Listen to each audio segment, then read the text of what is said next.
Assalamualaikum warahmatullahi wabarakatuh. Selamat pagi anak-anakku yang Bapak banggakan, dan selamat pagi untuk Bapak Ibu di rumah yang selalu setia menemani Ananda untuk belajar menggapai cita-cita. Semoga keselamatan, keberkahan, dan keridhaan Allah Subhanahu wa taala selalu tercurah untuk kita semua. Baik, Bapak Ibu yang kami hormati dan anak-anakku semua yang Bapak sayangi, mari kita sebelum belajar berdoa terlebih dahulu ya. Berdoa dimulai.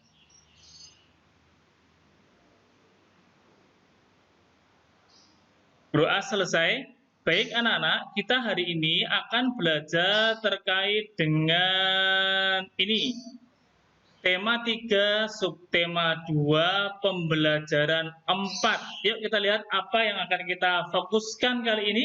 Baik anak-anak, kita akan mempelajari bersama terkait dengan matematika, PKN, dan bahasa Indonesia. Nah, harapannya setelah anak-anak belajar dengan Pak Guru hari ini, anak bisa mengembangkan contoh-contoh pelaksanaan kewajiban dalam kehidupan sehari-hari, kemudian wujud tanggung jawab, serta anak-anak bisa menemukan contoh kalimat efektif dan kalimat tidak efektif. Kemudian anak-anak juga bisa bereksplorasi menemukan perkiraan luas daripada bangun lingkaran dengan menggunakan model konkret yang benar.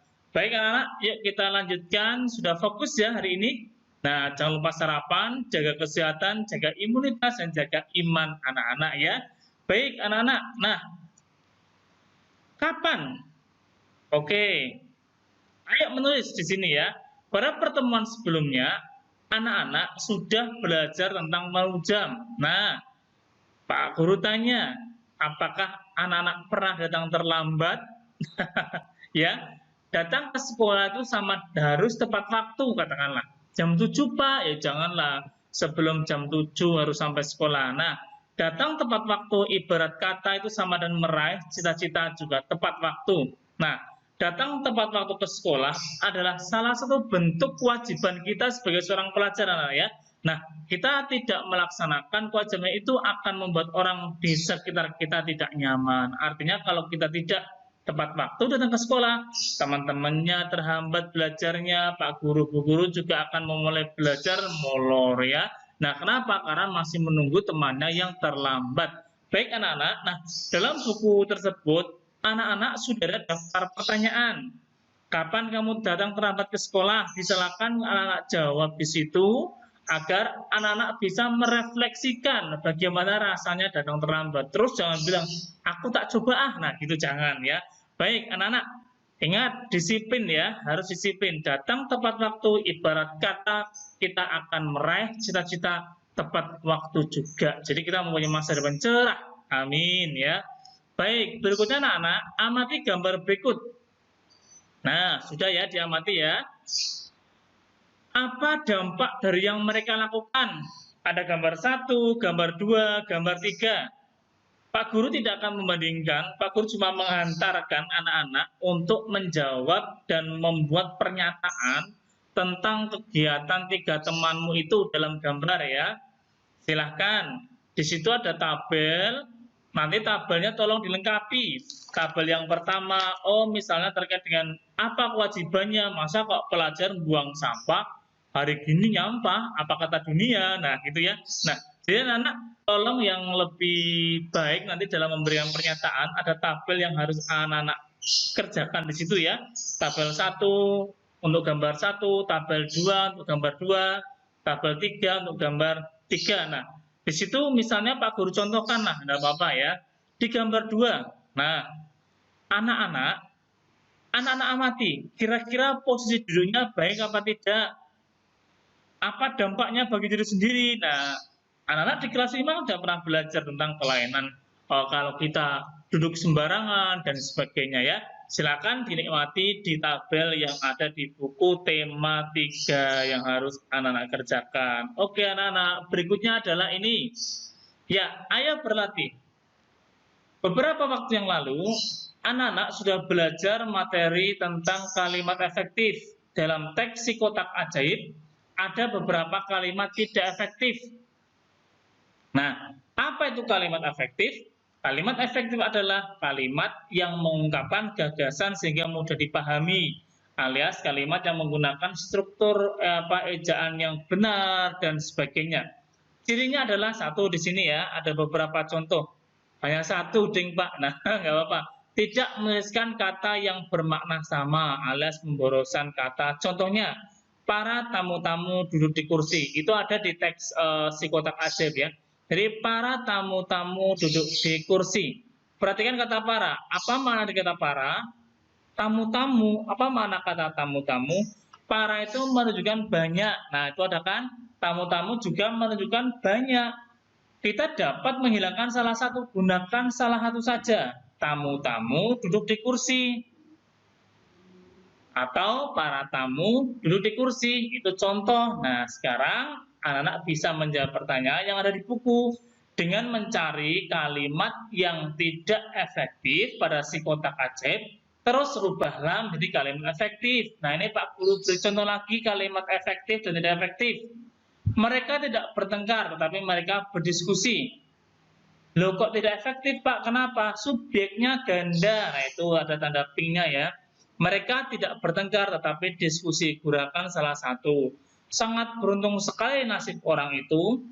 Udah sangat beruntung sekali, misalnya sangat beruntung sekali banget. Nah, amat sangat beruntung sekali. Nah, tidak boleh, cukup gunakan satu saja. Beruntung sekali nasib orang itu. Nah, itu ya. Dan berikutnya adalah Aziz membagikan masker kepada para masyarakat. Masyarakat kan bentuk jamak, udah banyak orang, nggak usah pakai para. Jadi Aziz membagikan masker kepada masyarakat. Nah, itu contohnya anak ya. Silakan anak bisa berlatih mengerjakan soal yang ada di buku tematika pembelajaran 4 subtema 2. Nah, anak-anak, dalam setiap permasalahan, nih, pada pertemuan sebelumnya sudah belajar tentang keling lingkaran dan menemukan hubungannya dengan diameter serta pi. Nah, kali ini kita akan mencari luas lingkaran dengan berbagai macam cara. Anak-anak bisa mencoba di rumah. Anak gambarlah lingkaran 3 macam ya pada sebuah kertas, kemudian gunting. Gunting dengan pola yang sama. Nah, nanti akan terbentuk kurva atau bentuk sebagai berikut. Yang pertama, lingkaran 1. Silakan anak potong menjadi 8 bagian sama besar. Nah, ini dibuat kayak pizza ya. Siapa yang sudah pernah makan pizza? Saya Pak. Nah, itu ya. Kemudian lingkaran kedua sama, yaitu dipotong menjadi 16 bagian. Lingkaran ketiga dipotong menjadi 32 bagian. Nah, anak-anak perhatikan, kira-kira hasil potongan-potongan tersebut, juringnya itu ya, itu kalau kalian gabungkan, itu akan membentuk suatu bangunan apa ini? Bentuk bangunan apa yang anak lihat? Nah, bentuknya mendekati seperti lingkaran. Oh, bukan. Bentuknya mendekati seperti bangunan persegi panjang. Nah, anak-anak, sebenarnya dalam mencari luas lingkaran, itu ada berbagai macam cara. Nanti di pertemuan 5, maaf, di pembelajaran 5 ada lebih jelas lagi. Tidak hanya menggunakan bentuk persegi panjang saja, tapi bisa menjadi bentuk yang lain. Nah, ini untuk memperkirakan yang pertama, anak menggunakan bentuk persegi panjang ya. Silakan. Nah, luas lingkaran apa kemarin? Pi kali R kali R. Nah, hubungannya dengan diameter dan jari-jari ya. Oke, setelah pi. Nah, kemudian bisa kita lihat di sini, tentukan ukuran panjang dan lebarnya, terus kalikan luas lingkaran di sini berarti bisa dikatakan hampir sama dengan luas persegi panjang. Nah, ini kan. Nah, oke anak-anak, itu simpulannya terserah. Loh, kok terserah, Pak? Nah, simpulannya anak simpulkan nanti Pak Guru cross check. Itu maksudnya ya. Baik, berikutnya. Nah, anak-anak sudah ya. Di buku ini, di buku tema 3 subtema 2 pembelajaran 4, anak-anak sudah belajar terkait dengan tadi apa? Mencari informasi, kemudian kalimat efektif ya, kalimat efektif serta apa namanya tadi Mas Mbak? Luas lingkaran. Kalimat efektif, tidak efektifnya apa, terus luas lingkaran anak-anak cari dan sebagainya, terus hak dan kewajiban. Kewajiban anak-anak apa saja di rumah, di sekolah apa saja, di masyarakat apa saja. Nah, jadi macam-macam ya. Setelah melaksanakan kewajiban, barulah anak bisa mendapatkan haknya ataupun sebaliknya. Tapi anak sebagai warga negara yang baik, kita harus mentaati kewajiban kita. Nah, itu ya. Apa yang kamu pelajari ini tadi? Pak Guru ulangi. Belajar tentang kewajiban, kemudian mempelajari tentang kalimat efektif dan kalimat tidak efektif, serta mempelajari tentang luas lingkaran dari sebuah bangun yang namanya persegi panjang.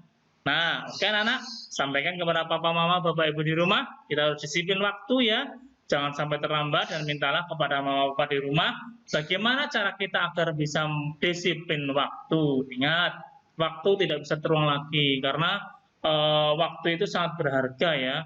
Di dalam Al-Quran juga ada itu, demi masa. Nah, itu ya. Oke anak, demikian dari Pak Guru. Ada kekurangan, mohon maaf. Selamat belajar, salam sukses selalu.